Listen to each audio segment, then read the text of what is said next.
찬송가 96장 함께 찬송 드리겠습니다. 찬송가 96장입니다.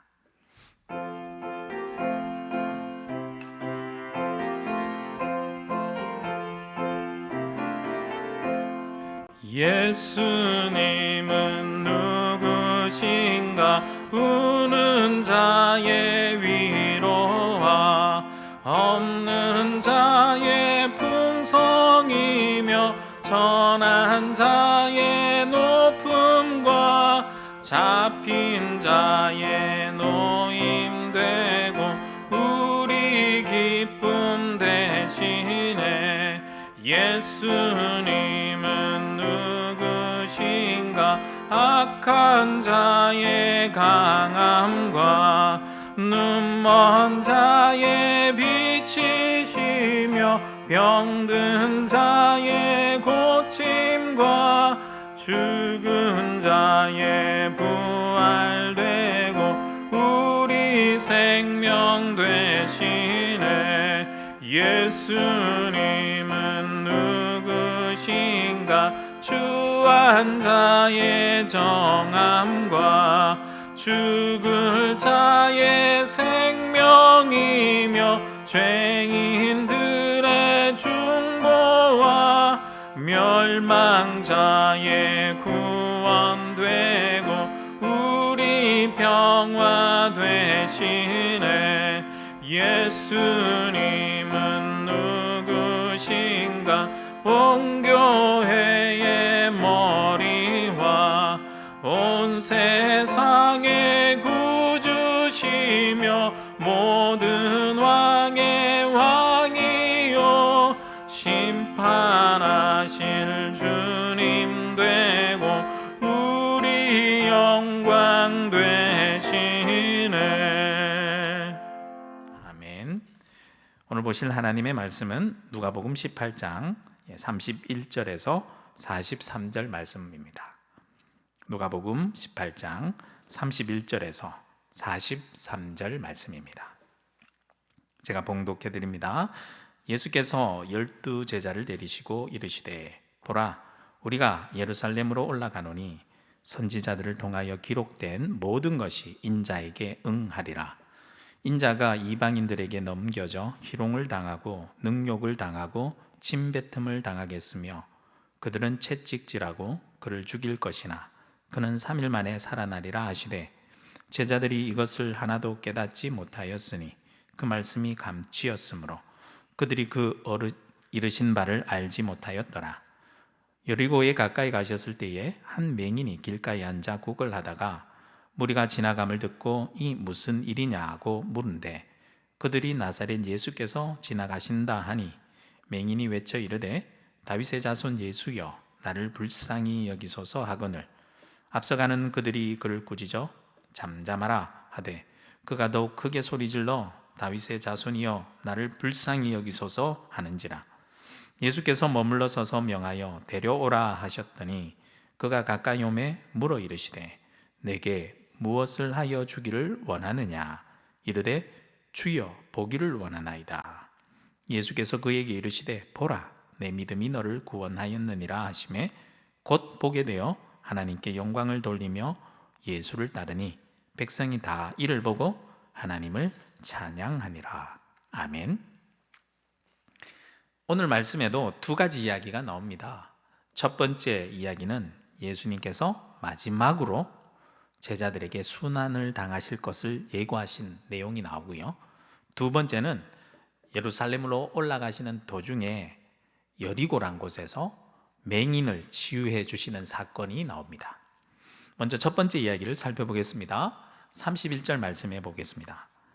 31절 말씀해 보니 예수께서 12 제자를 데리시고 이르시되 보라 우리가 예루살렘으로 올라가노니 선지자들을 통하여 기록된 모든 것이 인자에게 응하리라 말씀합니다.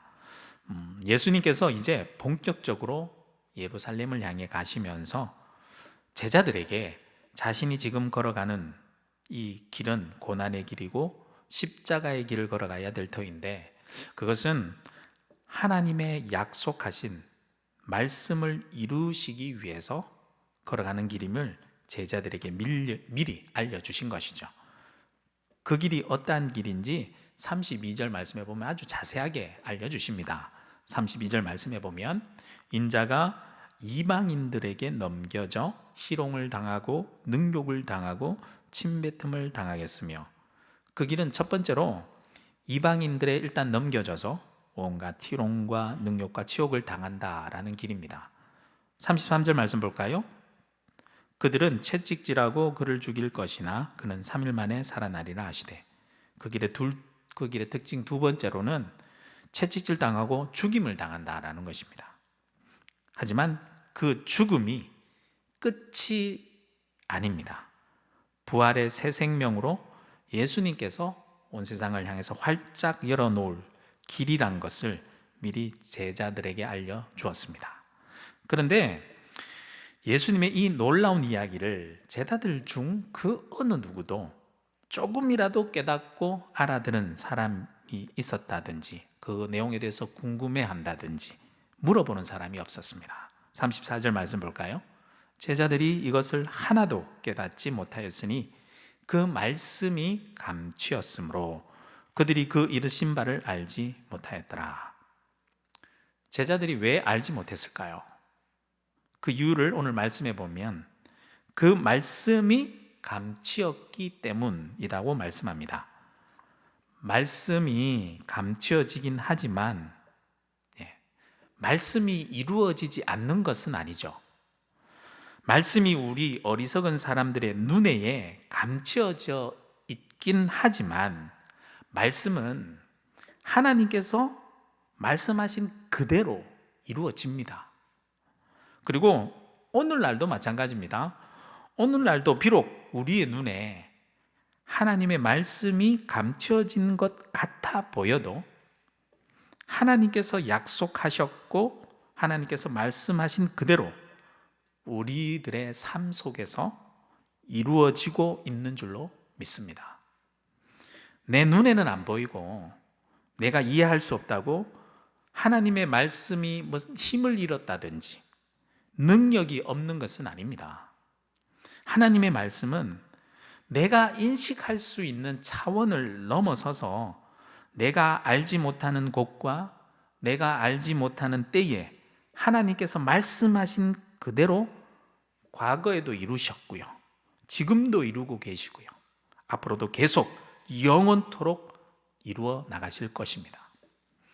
말씀을 이루시는 예수님을 바로 눈앞에서 배웠고 가까이에 따랐던 제자들도 그것을 몰랐는데 우리가 뭐 오죽하겠습니까?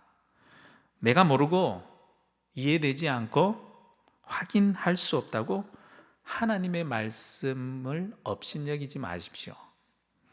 하나님의 말씀은 말씀하신 그대로 반드시 이루어집니다.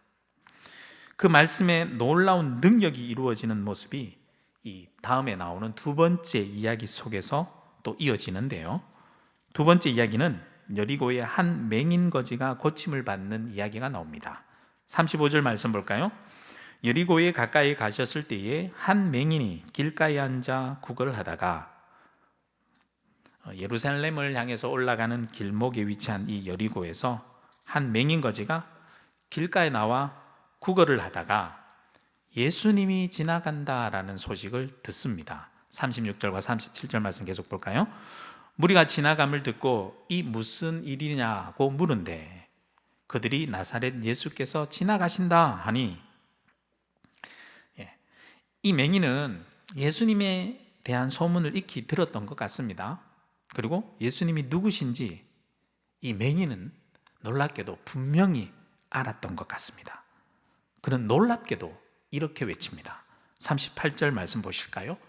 맹인이 외쳐 이르되 다윗의 자손 예수여 나를 불쌍히 여기소서 하거늘. 다윗의 자손 예수여. 그는 이 외침 속에 보면 예수님이 메시아임을 알았습니다. 그리고 자신을 구원하실 분도 예수님 이분임을 알았습니다. 하지만 이 구원의 길에 방해자가 있었는데요. 39절 말씀에 보면 앞서가는 자들이 그를 꾸짖어 잠잠하라 하되 그가 더욱 크게 소리질러 다윗의 자손이여 나를 불쌍히 여기소서 하는지라. 구원의 길에 방해가 있어도 그의 구원을 향한 갈망은 꺾을 수 없었고요, 오히려 그러한 방해가 더욱더 구원을 향한 열정으로 불타오르게 했습니다. 그는 더욱더 큰 소리로 구원의 손길을 간구합니다. 다윗의 자손이여 나를 불쌍히 여기소서. 이러한 부르짖음을 예수님께서는요 절대로 외면하지 않으셨습니다. 예수님께서는 하나님의 말씀을 이루기 위해서 가던 그 중요한 구원의 큰 사역의 발걸음을 잠시 멈추시고 애타게 자신을 찾는 한 불쌍한 영혼을 구원하시기 위해서 그 영혼에게 집중하시죠. 40절 말씀 볼까요? 예수께서 머물러 서서 명하여 데려오라 하셨더니 그가 가까이 오매 물어 이르시되, 그를 부르시고 예수님 가까이 오게 하셨습니다. 그리고 그에게 온전히 마음을 주시면서 그에게 관심을 가지고 이렇게 물어보시죠. 41절 말씀, 내게 무엇을 하여 주기를 원하느냐? 여기서 예수님을 생각해 보면 예수님께서 정말 그 맹인의 마음을 모르셔서 이렇게 물으셨던 것일까요? 아마 그렇지는 않았을 것입니다. 예수님은 항상 대화하실 때 상대방의 마음 중심을 꿰뚫어 보시고 다 알고 계셨습니다.